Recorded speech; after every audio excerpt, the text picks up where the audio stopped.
राजस्थान की वीरान पहाड़ियों के बीच बसा एक ऐसा किला जिसे कभी भी रात में देखने की हिम्मत कोई नहीं करता। कहते हैं यहाँ सूर्यास्त के बाद जाना मना है। जिसने भी इस नियम को तोड़ा वो फिर कभी लौटकर नहीं आया। लेकिन ऐसा क्यों? क्या सच में इस किले पर कोई श्राप है? क्या सच में यहाँ कुछ भयानक घटित हुआ था? सदियों पहले भानगढ़ एक समृद्ध राज्य था और यहाँ की राजकुमारी रत्नावती अपनी अनुपम सुंदरता के लिए जानी जाती थी। उसकी खूबसूरती की चर्चा दूर दूर तक थी। कई राजकुमार उसका हाथ मांगने के लिए आतुर थे, लेकिन रत्नावती स्वभाव से साहसी और बुद्धिमान थी। इसी राज्य में एक तांत्रिक रहता था जिसका नाम था सिंधु सेवड़ा। वह काले जादू का माहिर था और अंधेरे की शक्तियों में विश्वास करता था। जब उसने पहली बार रत्नावती को देखा तो उसके मन में एक खतरनाक लालसा जागी। वह जानता था कि राजकुमारी तक पहुंचना आसान नहीं था, इसलिए उसने अपने काले जादू का सहारा लेने का निश्चय किया। एक दिन राजकुमारी की दासी बाजार में इत्र खरीदने गई। वहीं तांत्रिक पहले से ही घात लगाकर बैठा था। उसने एक जादुई इत्र तैयार किया था जिसमें ऐसा वशीकरण मंत्र था कि जो भी इसे लगाता वह उसकी आज्ञा का पालन करने लगता। उसने बड़ी चतुराई से इत्र की शीशी को दुकान पर रखवा दिया ताकि जब राजकुमारी इसे खरीदे और इस्तेमाल करे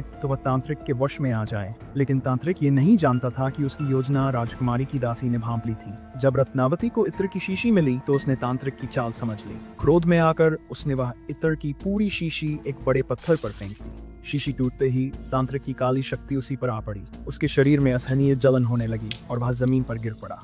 मरते मरते तांत्रिक ने अंतिम सांस में भानगढ़ को श्राप दिया। भानगढ़, तू हमेशा के लिए उजड़ जाएगा। यहाँ रहने वाला हर व्यक्ति बर्बाद हो जाएगा। कोई भी यहाँ चैन से नहीं रह पाएगा। और फिर कुछ ही दिनों के भीतर तांत्रिक का श्राप सच हो गया। एक पड़ोसी राज्य ने भानगढ़ पर हमला कर दिया। खून की नदियां बह गई और पूरा राज्य देखते ही देखते वीरान हो गया। कहा जाता है कि उसी रात राजकुमारी रत्नावती भी रहस्यमय तरीके से लापता हो गई। कोई नहीं जानता कि उसके साथ क्या हुआ। आज भी जब रात होती है तो भानगढ़ किले में अजीब अजीब आवाजें गूंजती हैं। कोई कहता है कि वहाँ रत्नावती की आत्मा भटकती है, तो कोई कहता है कि तांत्रिक की हंसी आज भी सुनाई देती है। कई लोगों ने दावा किया है कि उन्होंने किले के अंदर किसी को चलते हुए देखा, मगर जब पास जाकर देखा तो वहाँ कोई नहीं था। सरकार ने इस किले के बाहर साफ शब्दों में एक चेतावनी लिख रखी है। सूर्यास्त के बाद इस किले में प्रवेश वर्जित है, लेकिन फिर भी कुछ जिज्ञासु लोग इसे अनदेखा कर किले के अंदर जाते हैं और फिर कभी लौटकर नहीं आते।